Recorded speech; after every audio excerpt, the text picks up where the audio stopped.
معاملاتی زندگی دیکھ لیجئے، لین دین کا معاملہ، تو کربلا میں امام حسین رضی اللہ المولا تبارک و تعالی عنہ نے جو آخری خطبہ دیا، اس خطبے میں کیا تھا؟ اس خطبے میں امام حسین رضی اللہ تعالیٰ عنہ نے اللہ کی تعریف کی، اس کے رسول صلی اللہ علیہ وسلم پر درود و سلام بھیجا اور فرمایا کیا میں نبی کا نواسا نہیں؟ سب نے کہا ہیں آپ نبی کے نواسے۔ کیا میرے علاوہ اس وقت روئے زمین پر کوئی دوسرا بھی نبی کا نواسا موجود ہے؟ کہا نہیں۔ چلیے یہ اقرار کروا لیا انہوں نے، اب سنیے آگے کیا کہتے ہیں۔ یہ نہیں کہا کہ کبھی تم نے مجھے نماز قضا کرتے دیکھا، یہ نہیں فرمایا۔ یہ نہیں فرمایا کیا تم نے کبھی ماہ رمضان کے روزے چھوڑتے دیکھا، یہ نہیں فرمایا۔ یہ نہیں فرمایا کہ کیا کبھی تم نے مجھے حج چھوڑتے ہوئے دیکھا، یہ نہیں فرمایا۔ اب فرمایا کیا تو یہ آپ دیکھیں یہ کردار، فرمایا تم مجھ سے کیوں لڑ رہے ہو؟ کیا میں نے تم میں سے کسی کا مال کھایا ہے؟ آئی معاملاتی زندگی، کیا تم میں سے کسی کا مال میں نے کھایا ہے؟ سناٹا۔ کیا کسی کی زمین میں نے ہڑپ کر لی ہے؟ پتہ چلا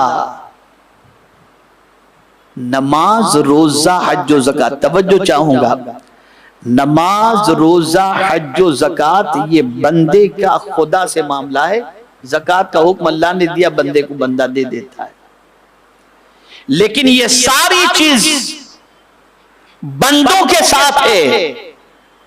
لین دین کا معاملہ، مال ہڑپ کرنے کا معاملہ، آبرو پر ہاتھ ڈالنے کا معاملہ، یہ بندوں کے ساتھ کا معاملہ ہے۔ اور پھر یہاں ایک بات اور بھی عرض کر دوں جسے ذہن میں رکھیے گا، امام کی نظر میں سرکار کی حدیث تھی، اس لیے یہ خطبہ دیا امام نے۔ کیا حدیث تھی؟ شہید کے سارے گناہ معاف کر دیے جاتے ہیں سوائے قرض کے۔ اس لیے امام نے سب کے سامنے کہا ہے تمہارا کسی کا مال میں نے لیا ہو تو بتاؤ، تاکہ شہادت کے بعد دنیا گواہی دے سکے کہ حسین صحیح معنوں میں اللہ کے برگزیدہ بندے ہیں۔ یہ پہچان مسلمان کی ہونی چاہیے، یہ ہے پہچان مسلمان کی۔ آج چپل گھس جاتے ہیں،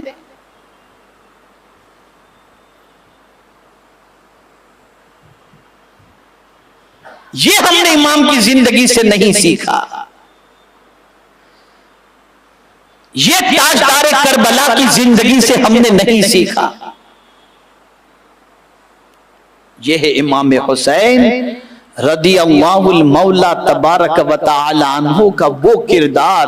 صرف ایک ہی حدیث کو آپ دیکھیں جس سے آپ کے عقل کے دروازے کھل جائیں گے۔ شہید جس کے خون کے پہلے قطرے کے گرتے ہی اللہ اس کی ساری خطاؤں کو معاف فرما دیتا ہے، اور شہید کا مرتبہ اتنا اونچا ہے کہ کل بروز قیامت وہ ایسے 70 آدمیوں کو اپنے ساتھ جنت میں لے کر کے جائے گا جس پر جہنم واجب ہو چکا ہوگا۔ اتنے اونچے مرتبے کے بعد بھی سرکار فرماتے ہیں شہید کے سارے گناہ معاف کر دیے جاتے ہیں، لیکن قرض والا گناہ معاف نہیں ہوتا۔ اور ہم عمرہ پر عمرہ اور حج پر حج کر کے سمجھتے ہیں کہ سب معاف۔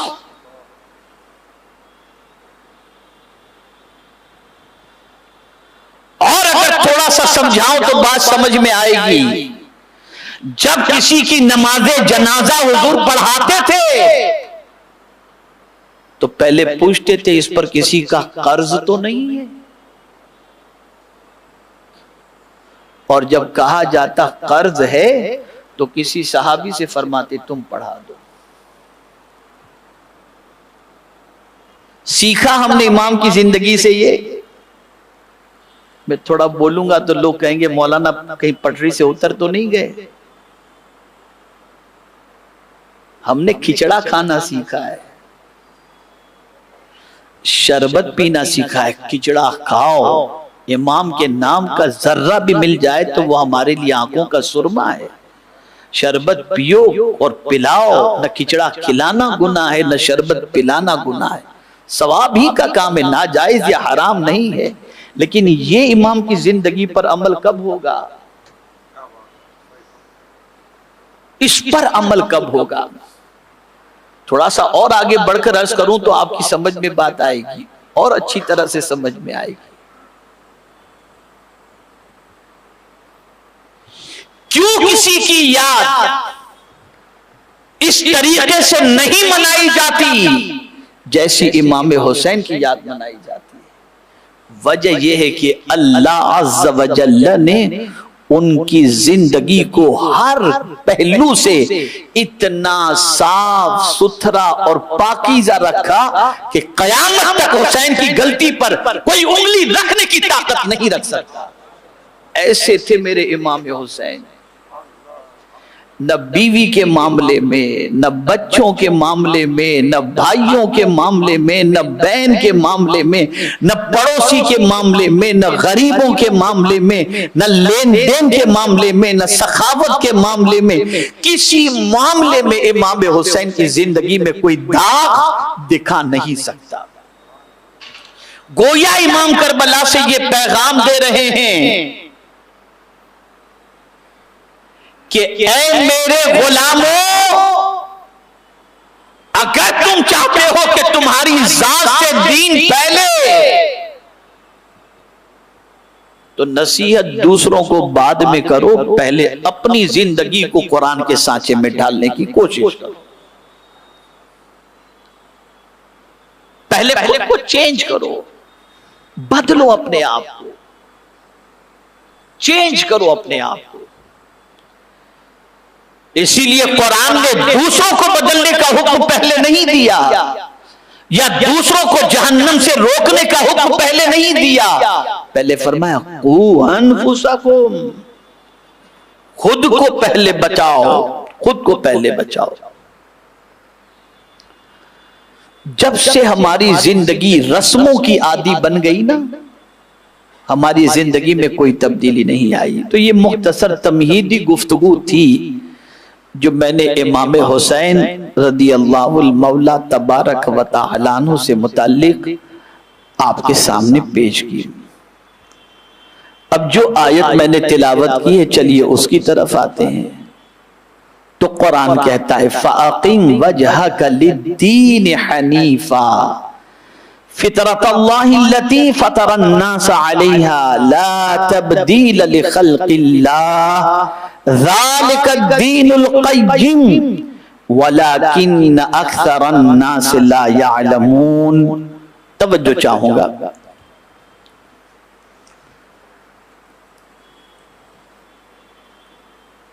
اللہ کیا فرما رہا ہے،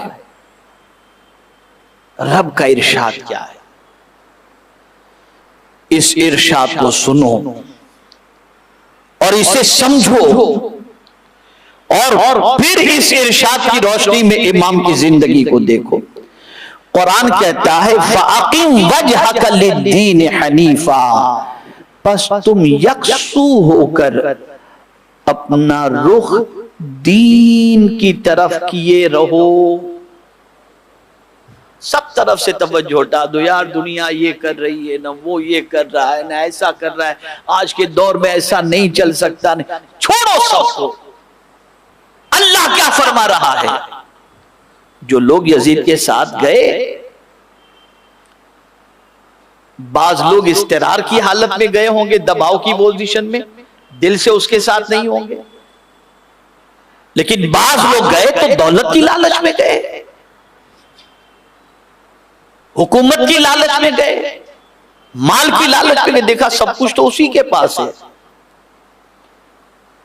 تو اب قرآن کہتا ہے چہرہ کہاں کرو.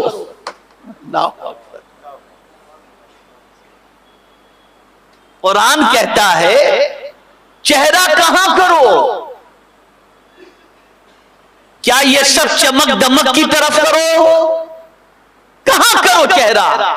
تو قرآن کہتا ہے فَأَقِمْ وَجْهَكَ لِلدِّينِ حَنِيفًا، تم یکسو ہو کر اپنا رخ دین کی طرف کیے رہو۔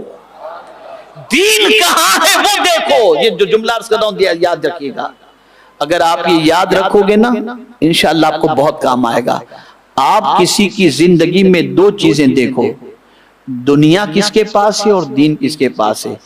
جس کے پاس دین ہے اگر آپ اس کی طرف گئے تو آپ کی دنیا بھی سنور جائے گی اور آخرت بھی سنور جائے گی، اور جس کے پاس صرف دنیا ہے اور آپ اس کی دنیا کی طرف بڑھے تو دین بھی خراب اور آخرت بھی خراب۔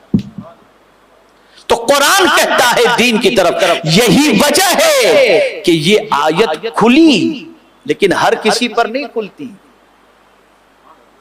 ہر کسی پر نہیں۔ اللہ جس کو کھول دے، جس کے دل کو، اسی پر آیت کھلتی۔ حور کی آنکھیں کھل گئیں میدان کربلا میں، حور کی آنکھیں کھل گئے۔ حور نے دیکھا کیا؟ روایت میں موجود ہے، ایک طرف جنت دیکھ رہا ہوں، ایک طرف حکومت دیکھ رہا ہوں۔ اگر حسین کے ساتھ رہا تو جنت ملے گی، یزید کے ساتھ رہا تو مال ملے گا۔ ماری لات یزید کو، چلے گئے امام حسین کے ساتھ، نتیجہ یہ ہوا جہنم سے آزادی اور جنت کے حقدار بن گئے۔ یہ فکر قرآن دے رہا ہے، جہاں دین ہو وہاں پڑھو، چاہے غریب کے پاس ہو۔ کسی باطل فرقے کے پاس مسجد سے لے کر عالیشان ساری چیزیں ہوں، وہ دیکھ کے مت پڑھو، یہ دیکھو حضور کی محبت کہاں ہے، یہ دیکھو دین کہاں پر ہے۔ قرآن کہہ رہا ہے یکسو ہو کر، یکسو ہو کر، سب سے توجہ ہٹا کر، یکسو ہو کر دین کی طرف اپنا چہرہ کیے رہو۔ فَأَقِمْ وَجْهَكَ لِلدِّينِ حَنِيفًا، اللہ اکبر۔ اب یہ دین کی طرف چہرہ کرنے کے لیے کیوں فرمایا گیا؟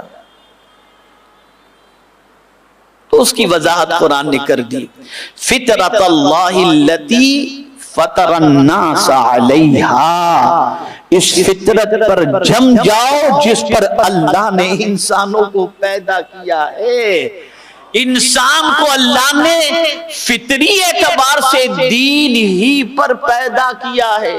کل مولود یولد علی الفطرہ، ہر پیدا ہونے والا بچہ اسلام کی فطرت پر پیدا ہوتا ہے، لیکن ماں باپ اسے یا تو یہودی بنا دیتے ہیں یا نصرانی بنا دیتے ہیں۔ ہر پیدا ہونے والا بچہ۔ تو قرآن کہتا ہے اس فطرت پر جم جاؤ جس فطرت پر اللہ نے انسانوں کو پیدا کیا، جم جاؤ۔ تو اب اس کو بھی امام کی زندگی میں آپ دیکھ لیجئے، امام کی زندگی میں کیسے جمے ہوئے تھے دین پر، خدا کی قسم کیسے جمے ہوئے تھے، کوئی طاقت ہلا نہیں سکی ہوتی۔ ایڑی چوٹی کا زور لگا کر اس فطرت سے ہٹانے کی کوشش کی گئی، نہیں ہٹے، اور بتا دیا اے میرے کریم تو نے جس پر جمے رہنے کا حکم دیا ہے نا، انشاءاللہ تو مجھے ثابت قدم پائے گا، میں اسی پر جمع رہوں گا۔ تو دو چیزیں سمجھنے کی ہیں۔ پہلی چیز توجہ دین کی طرف رکھو۔ کس کی طرف رکھو؟ بولیے آپ، کس کی طرف رکھو؟ دین کی طرف۔ اور دوسری چیز، دو چیزیں جب آپ کے سامنے آئیں، ایک طرف دنیا ہو اور ایک طرف دین ہو، تو جہاں دین ہو اور جس کے پاس دین ہو، اور دین سے مراد بھی وہ دین جو حسین کے پاس موجود تھا، ورنہ یزید بھی تو دیندار اپنے آپ کو کہتا تھا، اس کے ماننے والے بھی تو کہتے تھے۔ ان کے پاس جاؤ. اور پھر لوگ کہتے ہیں حضرت وہ لوگ بڑی تعداد میں، ہم لوگ اتنے چھوٹے کیوں؟ تو یہ بھی حسین نے بتا دیا، یہ بھی امام نے بتا دیا کہ میرے سامنے بھی بڑی تعداد ہے، لیکن ان کا نام لیوا کوئی نہیں، اور میں چھوٹی تعداد میں ہوں، لیکن آج میرا ذکر قیامت تک جاری و ساری نظر آ رہا ہے. وجہ یہ ہے کہ حق کی شان یہی ہوتی ہے کہ حق اللہ عز و جل اس کو عروج عطا کرتا ہے، بلندی عطا کرتا ہے.